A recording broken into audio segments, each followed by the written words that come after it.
with all the big calls on all the big races. You know, that means it's time for another What a Shout. Myself, Dave Orton, thrilled to be back in the hot seat somewhere in the capital on a Friday morning with our sponsors Bet365. Let's get stuck into another classic weekend in the racing world. If you're watching on YouTube, the way you get involved and let us know with your comments below is by liking and subscribing. Give us a thumbs up. Get involved on Facebook, of course, and anything on Twitter. Hashtag What a Shout. What a weekend we've got coming up. There's races all over the place. Super Sunday as well for you. Let's go down the panel. It's Grade 1 action all the way because Kills is back in with Pat as well, I should say. This is great to see Pat keep coming in. Comes a hell of a long way, all the way from Stoke, isn't it? That's it. Just to come and sit here on a dreary Friday morning. With a pair of us, absolutely. But I think it's a nice quiet night for you, Pat, is it probably? Oh yeah, it's I always enjoy coming down here, and it's just good fun, isn't it? And so much to look forward to. We were spoilt last week with Badir, weren't we? And this week it's more of the same, all high quality stuff. Yes, we have a quick word about that. I mean, it was really good to have William on the show, wasn't it, Mr. Haggis, of course, and very good timing. He had that treble, didn't he?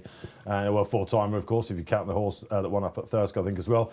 He's had a very good week as well. Heron Stakes last night. Yeah, he's absolutely flying at the moment. He's borderline 40% strike rate over the past 3 weeks or so. It's he's got as strong a team as he's probably ever had. That My Prospero actually looked pretty good yesterday with beating Reach for the Moon. Yeah. Baid is out on his own as the milers at the moment, isn't he? There's no doubt about that. Frankel comparisons. Yeah, all a bit silly. I mean, Frankel was beating horses like Baid as easily as Baid has been beating the ones he's been beating. That's, you know what I mean? He's got a hell of a long way to go. He's got a hell of a long way to go before you. Yeah, but you can understand why people are doing it, Kills. Unbeaten, going on the right path. He's destroying everything in his wake, isn't he? Yes, he is. But as I said, Frankel was destroying horses that had similar ratings. Acceleration was a very good horse. Acceleration was the one who I couldn't get on the top of him, but he was a very, very good. He was, he's like a 130. The most glamorous bridesmaid of all time. Well, that's it. He was good enough for Cornwall to buy as well, wasn't he? I think we want him to be a superstar, don't we? I think it's been 10 years since Frankel, and you look at he goes to the Queen Anne next. Who's going to take him on? That's is he the best horse in the world? I mean, he probably is. He could be. I think certainly the best horse in these shores, isn't he? Yeah, he's his best horse in Europe, probably. Yeah. What we'd like to see, all being well, is they all rock up at the Sussex Stakes at Glorious Goodwood, and it's him versus Curragh or Native Trail, and then we get the comparison between the two generations. Well, I think we'd like to see that, Kills, but I got the feeling, Pat, that Sussex was the one would be to the Jub Monty, wasn't it? Yeah, I thought that was the. William's got it in mind that he mentioned Frankel, of course, William didn't, and he said the comparison, that's when Frankel was at his best, when he saw off St Nicholas Abbey without question, over a mile two. So anyway, that was great, wasn't it? We've got a powerhouse guest lined up for you again this week. What exactly is coming up on the show? Yes, we go over to Ballydoyle. Legendary trainer Aidan O'Brien joins me for a meaty interview. All his runners this weekend and a look beyond to the Derby. A little bit of Royal Ascot as well. We'll be giving you plenty of big race previews. There are 2,000 guineas and a 1,000 in Ireland, plus those all-important weekend winners. OK, right. It's a very, very warm welcome back to What a Shout. Let's go to Ballydoyle, shall we, and see the all-conquering trainer. Aidan O'Brien joins us back on the show. Aidan, welcome along. Hi Dave, how are you? I'm extremely well, all the better for seeing you as ever. Aidan, it's fair to say that 2022 has got off to a bit of a flyer. We'll be looking at your weekend runners, of course, maybe a bit further afield as well. The 2-year-olds in particular have caught my eye, most other people as well, Aidan. They have really hit the ground running, haven't they? And is that a, actual tactic? Sometimes we associate you going into Royal Ascot, for example, with, runners in the Cheshire that might not have shown their true colours just yet. It's fair to say you're having winners all over the place. No, they're running well, Dave. So most of them, which is good. And I suppose it looks like at the moment that we hopefully will have horses for most of the 2-year-old races in Ascot. Has that been down to the weather in particular? It's been quite a kind spring, hasn't it, Aidan? Yeah, I think so. Absolutely, it's much better. I suppose the winter was easier, and I suppose horses just came to hand a little bit quicker. We're extremely excited, of course, about the Diamond Jubilee Royal meeting in the middle of June. But let's look more immediately this weekend, if you don't mind, and with 2-year-olds in mind. The 210 on Saturday, Aidan. The decks are out, the draw is out. You run 2 in the Marble Hill Stakes, a race that you've used successfully as a final exam for races like the Coventry, the Norfolk as well, Power in 2011, Caravaggio, of course, and Fairyland as well, 2018. You've got Blackbeard, very interestingly named Blackbeard. I suppose that's got something to do with the Born to See mare. Yeah, I suppose that he's won twice. Obviously, the Marble Hill used to be 5, but it's changed to 6 now. And it used to be a 5-furlong race, but we're happy with him. He's ran twice and obviously won twice. The last day was a steady enough run, 5 furlongs, but we were happy with him. The filly just won first time out at Naas, just won, and we're just trying to get a second run into her really and see where she fits in. Yeah, that's a Denerve, of course, who looks like a very speedy filly, doesn't she? But I guess Joe Lyons has got one in there, Tough Talk. But you'd know a little bit on that through Little Big Bear, wouldn't you, that form? Yeah, absolutely. Little Big Bear was second to him the first time, and then he won nicely the next day at Naas. So, no, absolutely, it's good for him. It's very interesting to see where these chess pieces are fitting in then for the rest of the year. At 3:20 then, Aidan, it is the Irish 2000 Guineas race. You've won 11 times. Desert King, of course, people like me can remember that back in 97, kicking off that tally. We rely on one this year, Aidan. Ivy League, perhaps not such an obvious pick here. Native Trail comes over. No Luxembourg. Perhaps just a word on him quickly, Aidan. What's the current situation? Yeah, he's still resting. The plan was that he would have a month or 6 weeks rest, and that's what he's doing at the moment. Everything seems to be going according to plan so far. Would the Irish Derby be a bit quick for him, Aidan? I'd say it probably will. We're kind of looking at an autumn campaign, really, Dave, with him. Well, plenty of big prizes if he comes back. It was a massive run, wasn't it, in our 2000 Guineas at Newmarket, of course. I suppose, what did you make of that form, Aidan? Did you like the 2 Godolphin horses? Native Trail looks like he's going to take a bit of catching, maybe back at the Curragh. Yeah, no, absolutely. I thought the 2 of them ran huge races, really. And obviously he has form at the Curragh, so that's an advantage for him. Ivy League then. This is a very interesting horse because we didn't see him at 2. He split older horses last time, not your usual prep. Yeah, no, he didn't run last year. He ran first time in a maiden, and then he went back and won a maiden in Dundalk, and then he went from there to winning a handicap at Naas, and then he went from there to running in a Group listed race against older horses at Leopardstown the last day. So we were happy with his progress, and we think there's plenty more progress to come from him, and we think the experience will do him good. Yeah, he's an interesting horse going forward. We're seeing a lot more of these Westerberg sort of cross colours, aren't we, coming on?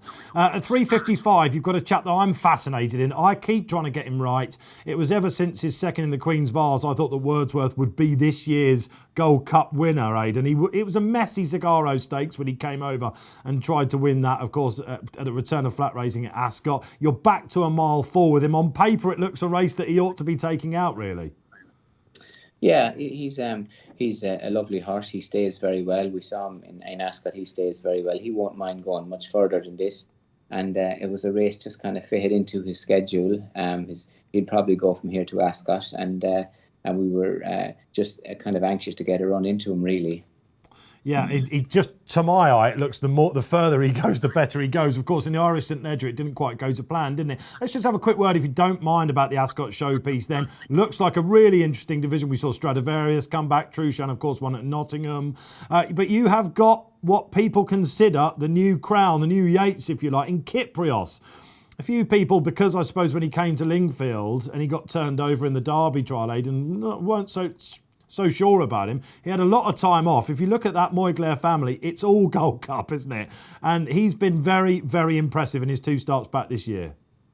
Yeah, absolutely. We always thought he would stay very well, and he's a lovely mind. He's a good stride. He handles all types of ground, and we're looking forward to seeing him run next. He's ran in his 2 preps here. He started in Navan and then went to Leopardstown, and the plan at the moment is to go straight to the Gold Cup with him, and he seems to be in good form since Leopardstown. And that's all you can ask for, isn't it? And he goes in with the 1-1 next to his name. I think he'll maybe just about go off favourite, Aidan, for that. If we can look at Sunday, we don't have the runners as we speak, Aidan. Myself and Aidan are talking on Thursday, viewers out there. But one of my favourites comes back, the 240, the Tattersall's Gold Cup. I'm not sure how he didn't win it last year, Aidan. It's Broome, was just touched off in it, of course, by Helvic Dream, Noel Meadshaws in the race last year. He did get his grade 1, though, didn't he, when he went to Songclue, and he's a proper globetrotter, now coming back as a 6-year-old. Yeah, no, he's lovely. He's in good form. He's just ready to start. We wanted to get a run into him. We plan on going to Ascot with him, and it looked a nice race to start him. But we think that whatever he will do, he will come on plenty. But we're very happy with his work, and we're looking forward to seeing him run, really. Okay, that's great. Let's move on to the 345, then the 1,000 guineas. And again, you've got 4 entered at this point. I'll just go down them for you. Concert Hall, of course, who comes into it somewhat unexposed. History, who took out the grade 3 at Leopardstown last time. That gives you a line on some of the runners. Lullaby as well, who's got a bit of work to make up on her. And of course, Tuesday, who ran 3rd after just winning a maiden race in our 1,000 guineas. Yeah, absolutely. The plan is to run all 4.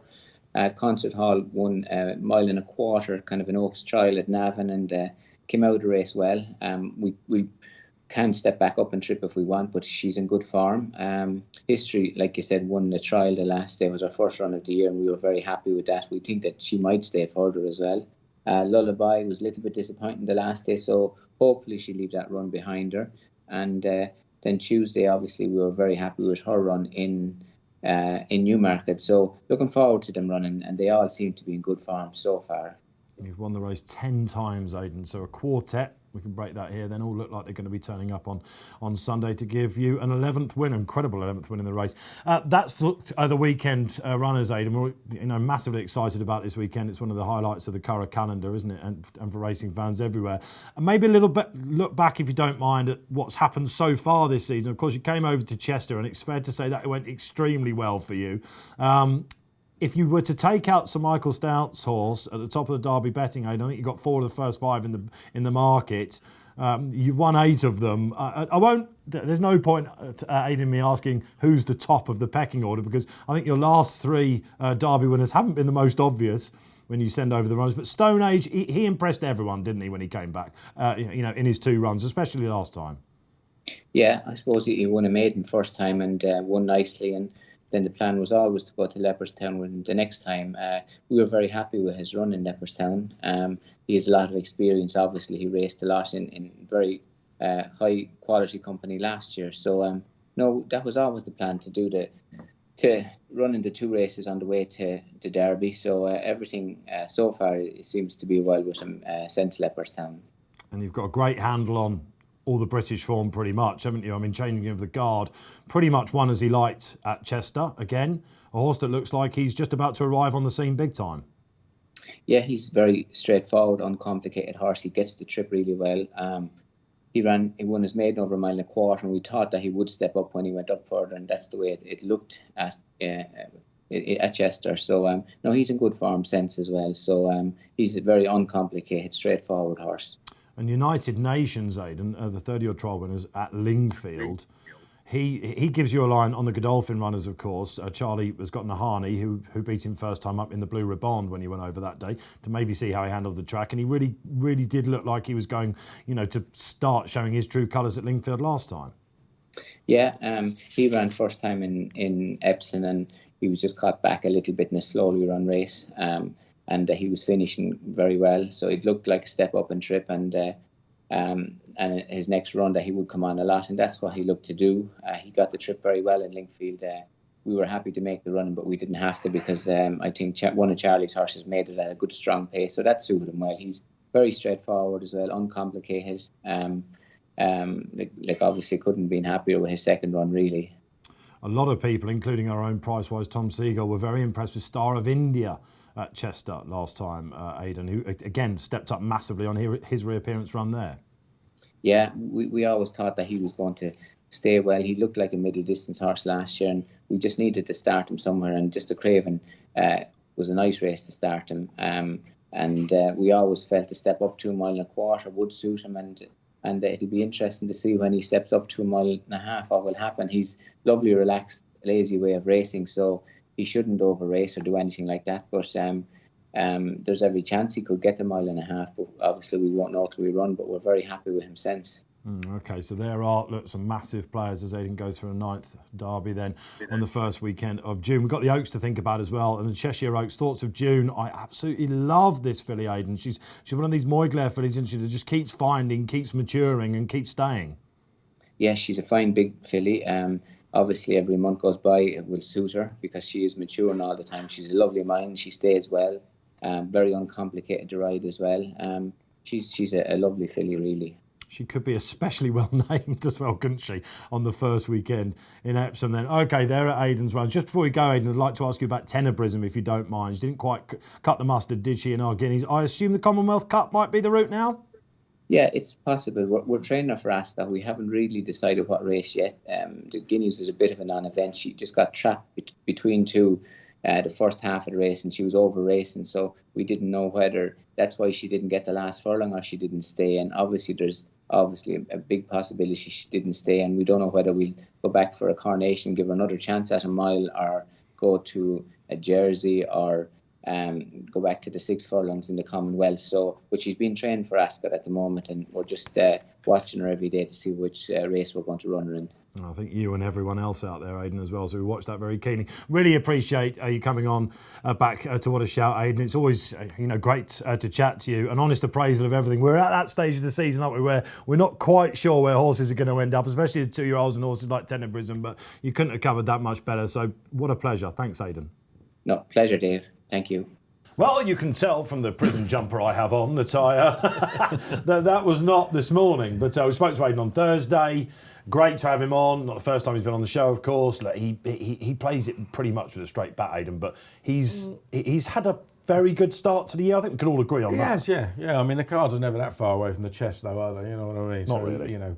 But yeah, he's won most of the classic trials over here. Possibly not the most important one this year. Well, the Dante, of course, he did have a runner in it. He does seem to have lines on. The more you listen to Aidan, the more you talk to him, the more you can take. I don't know whether I'm wise or not to do this, but if I had to do it, we were talking briefly off air, I thought Kit Priossi was particularly sweet on. And I honestly thought Thoughts of June, I was surprised. What price is she at with you for the Oaks at the moment? About 14? Yeah, around about 14 to 1 at the moment. And it's got that dangerous looking each way perspective about the race, hasn't it? With a short price favourite in Emily Upjohn. You got the feeling as well that, although he's not running this weekend, Little Big Bear was, the way he talked about him, he might be the 2-year-old. We've got Alfred Munnings, of course, that's the obvious one. It does seem that they have enormous strength in depths in the juveniles this year. And I spoke to him at the Guineas meeting, and I put that to him, and he said, we like them all. They're all really quick. And as good a crop of juveniles. You talking about Wes Ward, or? No, that ain't no run. We've got the Wes Ward to come yet, of course. Let's not go down that rabbit hole just yet.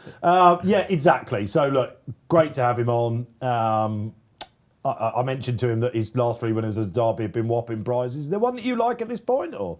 No, not really. Not massively. No. I mean, is it ever a race that you go, I've got one for the Derby? I can't remember you doing it. I'm not one that gets monstrously excited about the Derby because horses get their position in the market, and a lot of the time it's hard to disagree, isn't it? I mean, I've backed a couple of outsiders in my time that that have gone close or would have done with a clear run, but they're not. You know me, I like getting stuck in at big prices, so it tends to be handicaps. Not that I don't like the Derby, but as a betting race, it doesn't tickle my fancy. Well, Adyar last year was just one poke beating at Lingfield. Oh, well, that was just an annoying one because turned out it was a my serious horse to follow at the start of the year, and then I gave up on him straight after Lingfield. That was clever, wasn't it? Tricky puzzle then. We are in an era now, of course, where the fashion seems to be paying first 4 places on a race like the Derby, so there's going to be each way value around on the day, that's for sure. We'll try and get 5 out of you yet, Pat. Possibly. All right, OK, so look, that was great, wasn't it? Let us know what you think about Aidan below. Send in your feedback, of course. But it's time to move on to the big race previews. Let's get into some big race previews on Saturday, as promised then. And we start up at the 3:10 at Haydock. Big day for Haydock, of course. Temple Stakes we will include. But before that, it's almost like a sort of juvenile Temple Stakes, isn't it? And Commonwealth Cup in mind. Kills, it's the Sandy Lane. We've seen some very good horses take this out and go on to success at Ascot. We have, yeah, and it looks a decent enough race. I'm very surprised by how the market is now. I mean, I was doing the weekend on Monday, and I thought, well, this El Caballo looks a bit of a big price at 9 to 1. But that price ran away from me rather quickly. I didn't even manage to get any, and it's just shortened, and now he's 9 to 4. Now, I'm now of the opinion that 9-4 is as wrong as 9-1 in the opposite direction. So I couldn't, he's a lay at that price for me. He's obviously very decent. He's won 5 on the spin. He beat Tiber Flow. He probably would have got there in another couple of yards at Newcastle last time.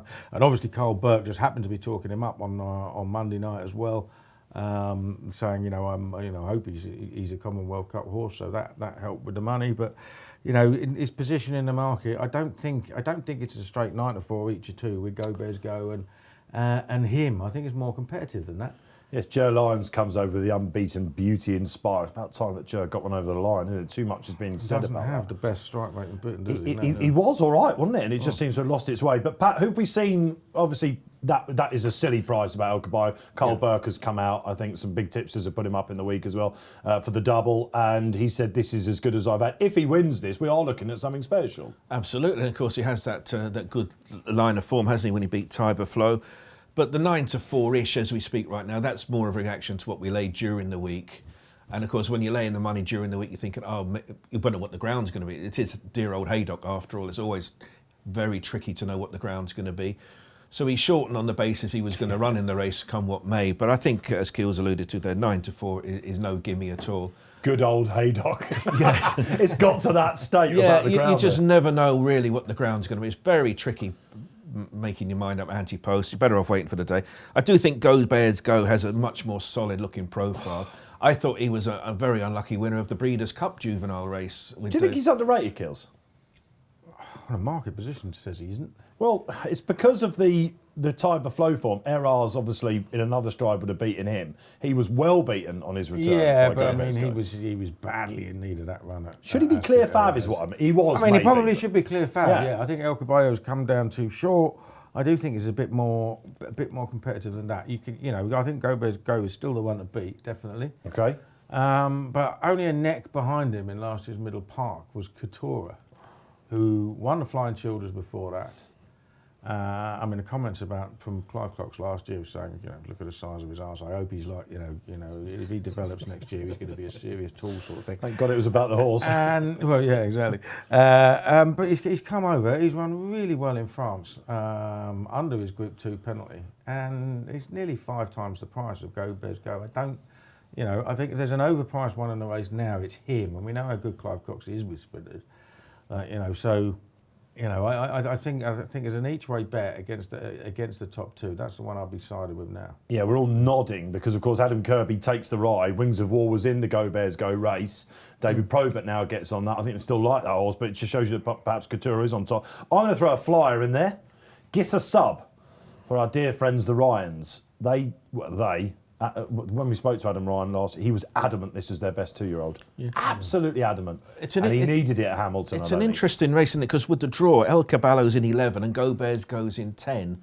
So you presume that's where the pace of the race is going to be. And if you're a jockey, you're going to be told, well, follow one of those 2 will take you to the final furlong. Yeah. I thought an interesting one was Flaming Rib of Hugo Palmer's, but he's drawn 1. So I'm not quite sure how the race is going to pan out for him. So ground not sure, draw not sure. It's a trappy old race, I think. Hence the fact I wanted to take a flyer there, so I'll throw in Gissa Sub then. All right, let's move on to the 345. It is the Temple Stakes. Winter Power comes back out to play. Is this one of those sort of like Clouseau moments for you where your eye goes, or were you actually with her in the Nunthorpe? No, it was one of those where I told everybody she'd win it, and then by the time it came round, I'd gone off her, hadn't I? And I didn't realise, and this is the thing, she's got 2 ways of running, hasn't she? She had 2 ways of running last year. If she runs to the level of any of her 3 York runs, she'll win.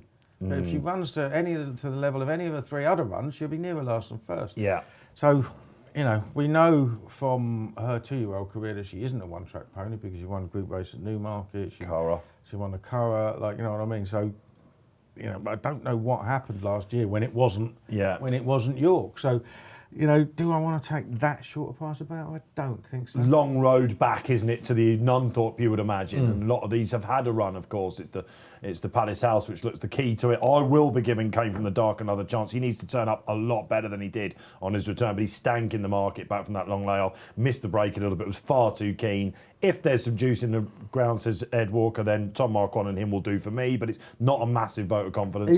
He loves the track, doesn't he? Yeah. Well, I think Kings Lynn won a listed race at Haydock last year, and He had some cracking form last year as well. Are you tipping Kings Lynn? I am tipping Kings Lynn, yeah. I think he's turning into a very decent sprinter. I actually quite liked his one. I know he was beaten favourite last time, but he was actually giving a fair old weight away.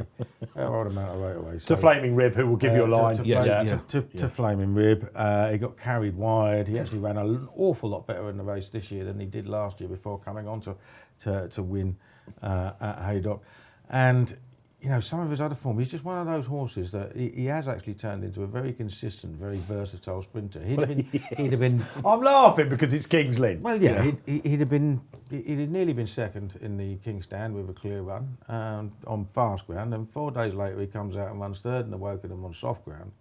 You know, and he runs some big races later on in the season as well. So I think he's just going to run his race and be there or thereabouts. Okay, there are people that watch this show week in, week out, and probably know us better than we know ourselves. And people will be screaming Mondam Edge at the TV now and things like that. Yeah, I already got a tweet of someone yesterday saying you haven't go 66 to 1, bloody hell.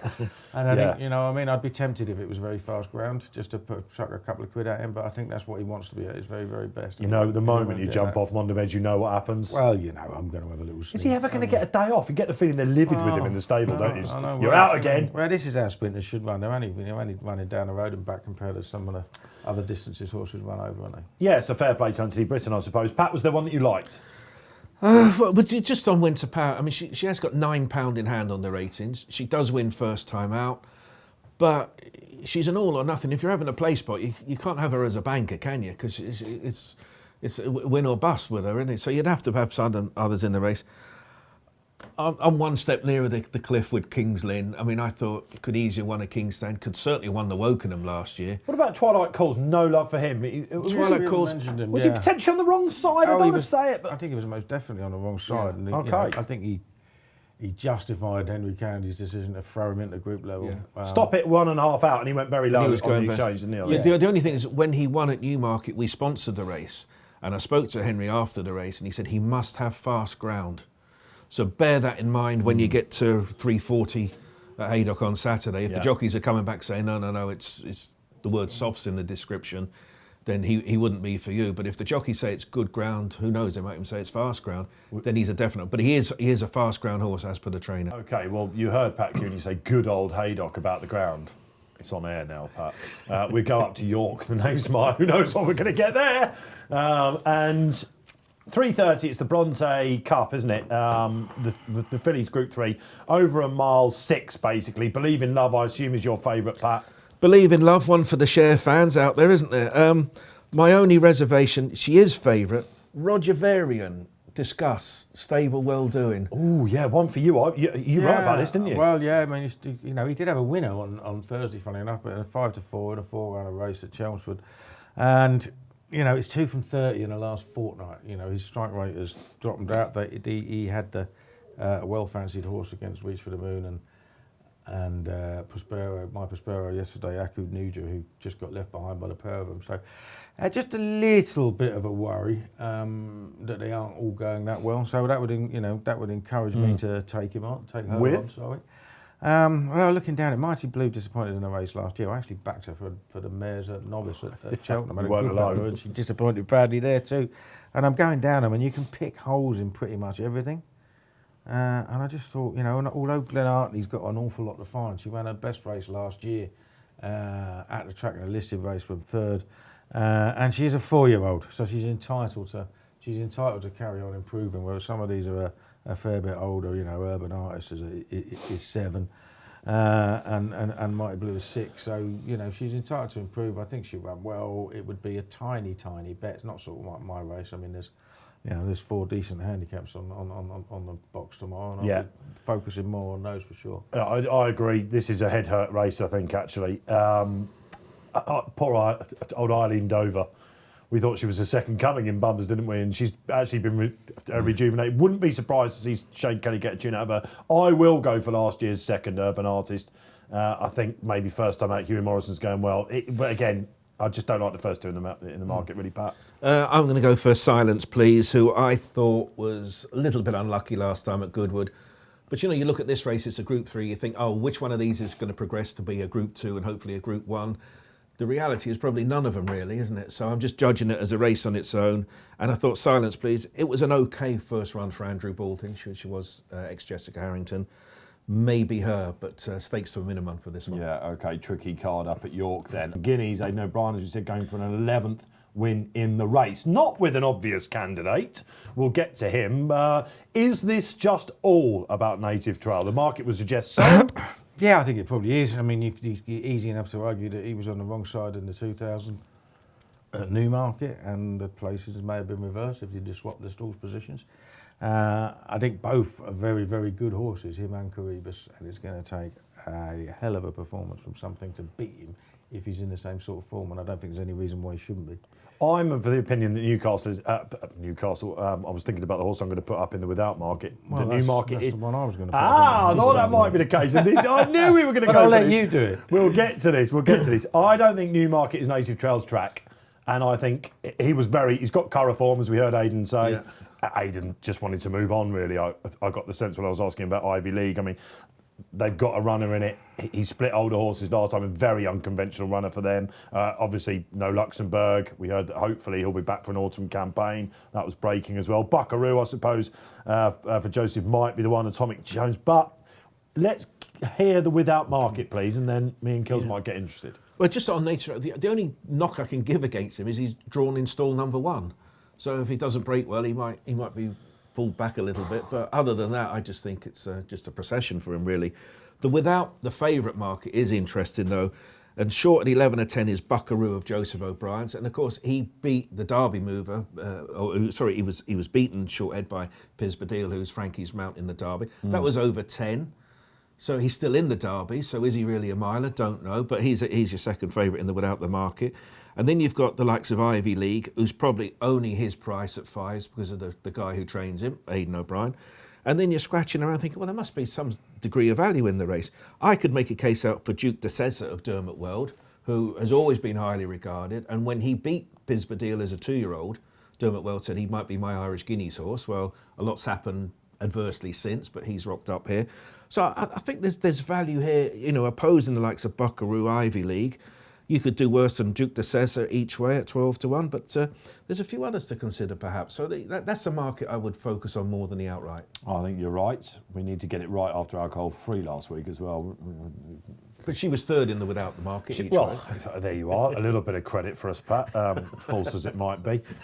Are you going to let me do it? Yeah, you All right, go ahead. What price is Imperial Fighter then? 7 to 1. Interesting jockey booking. Ben Cohen, who rides for Johnny Murter. So you've got a guy who knows the track well enough. Now, this is the Curragh form, isn't it, of course? And Yep. he's got interesting form, hasn't he? He's got plenty of interesting form, and he was a tough horse last year as Yeah. well. Yeah. And he didn't get the run of the race in the all-weather finals day. It's Newcastle just doesn't suit some horses. I know Yeah. owners that take their horses up there expecting them to win, and they come back and just go, it's a strange place to pace, and they could be too keen. He was too keen. He's got some of the best form. He's got some of the best form in the Yeah. race certainly based on 2-year-old form.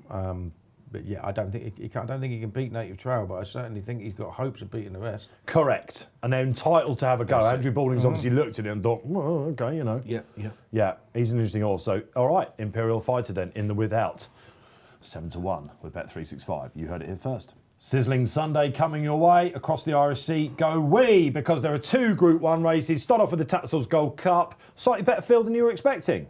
Much better than you expected. I mean, you normally say, what on earth is this race doing as a Group 1? But I think it qualifies this year, doesn't it? Yeah. So we've got Lord North, we've got Broome. Alan Kerr. Alan Kerr. Now, I like Alan Kerr. He could be the coming force, couldn't he? I think it's a good step up to Group 1 company for William Haggis there, who can do no wrong. Yes. Got the sense from Aidan that Broome would run well. It obviously just touched off in the race last year. I really like Broome. He's just one of those, isn't he? I, as a horse, I very much like him. He's tough, consistent, isn't he? And he wears his art on his sleeve a little bit, doesn't he? And obviously Helvic Dream reopposes, and those two probably might find it a bit tough if Alan Kerr and Lord North run to form. Expecting Lord North to be fav, I suppose? Probably, but not necessarily. I think Alan Kerr's on the Lingfield run? Yeah, exactly. Yeah, I think and Alan Kerr is the coming force, isn't he? So I do like him. I think he's the one to beat myself. Yeah, and lots of love for William out there as well at the moment. Tom Marquand going over the ride. Pat, no prices up for that as we speak on Friday, unlike the 1,000 guineas. Yeah, the 1,000 guineas, and then we've got a favourite here, Tuesday's favourite. And of course, we all weren't sure what to make of the Newmarket 1,000 guineas, were we? We were thinking, was it a good race? But Tuesday ran with a lot of credit, and she is only a June foal, and she did stay on well enough. She's still got Epsom Oaks possibilities. And Cachet, of course, ran ever so well in the French guineas. So now we're thinking, maybe it's a good Newmarket guineas we should be looking at. And she did perform with a great deal of credit in that race. But even then, you're still not absolutely certain about her chance. I think it's a good race. I do like Dermot Weld's filly, Homeless Songs, in the race, who I thought was impressive on her reappearance over 7. And she's by Frankel, so you'd imagine she'd be stepping up to a mile and going better over the mile. I thought she had legitimate claims as well. So it depends what you make of the 1,000 guineas form. I think it's better than maybe we were thinking a week or so ago. Well, it's interesting, isn't it? Because William Haggis, of course, came on and said very strong 2,000 guineas to us. As much as I like Cachet, think it was a weak 1,000 guineas. So I guess the question for you, Kills, is now Cachet has gone and run. I mean, they all finished in a bit of a heap in France as well, didn't they? Yeah. And she was coming back at the finish. Is it just a weak division we're looking at? Yeah, it might be a weak division. I mean, it's easy enough to argue that it is, but I mean, don't knock Cachet. She's almost become a dual classic winner, and she's tough and game and brave, and she was best at Newmarket. I do think Tuesday's got a chance. I can see the case for Homeless Songs, but just looking at the prices, I think Agartha is a little bit of a big price each way. I mean, yes, has got bits to find with history and with Homeless Songs, but she did improve again and again and again last year, and I think it will always have been about this race for her. I think so. I would give her a shot just at an each way price. There's been a lot of hype about Homeless Songs, isn't there? Dermot Weld, of course, coming and putting some substance to that in print with us this week. Well, she'd have been second favourite at Newmarket, and she wouldn't have been far off favourite in France, but she's missed both. And she's a whoosher, isn't she? Do you know? If you watch back that leopard stat, it's a whoosh.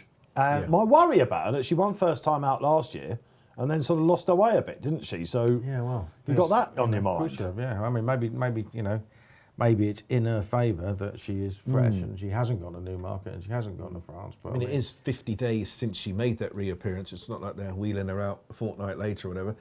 And of course, why did she miss those races? Can we remember? Good question.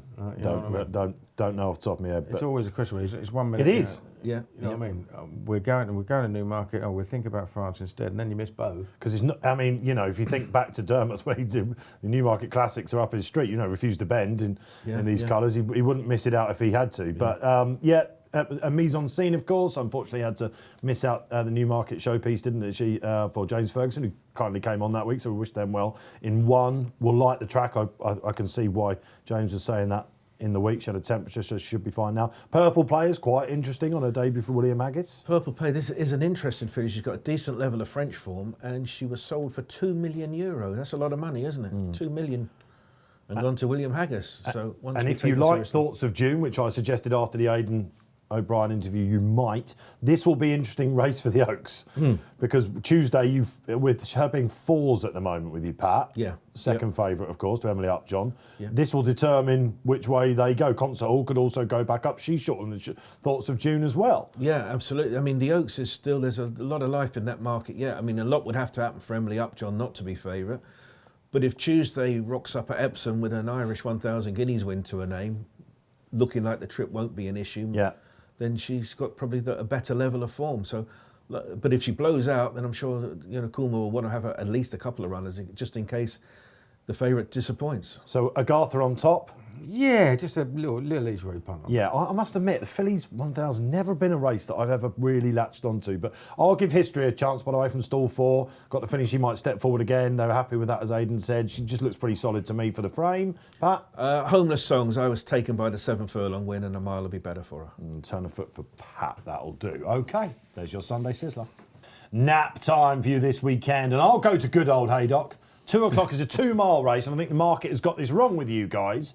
Bandinelli is a horse I like for Godolphin, but he's a bit workmanlike, and it is synthetics, and Valley Forge is a massive prize. Needed his return at Newmarket in a decent race. The George Baker horse is going places that won that Semran. And this is on the road to the Ebor, this chap, but this is a race he ought to be winning, and 7-1 is just too big, Pat. Okay, I'm off to York in the last race, the 5:15. A horse called Tamaska, trained by David O'Mara, ridden by Jason Watson, won during the week. What I like about this horse, it's a 7 furlong handicap, and I like 7 furlong specials. I don't like the 6 furlong horses moving up. I don't like the milers dropping down. I like the pure 7 furlong horses. 9 runs over the 7, 4 wins and 2 seconds.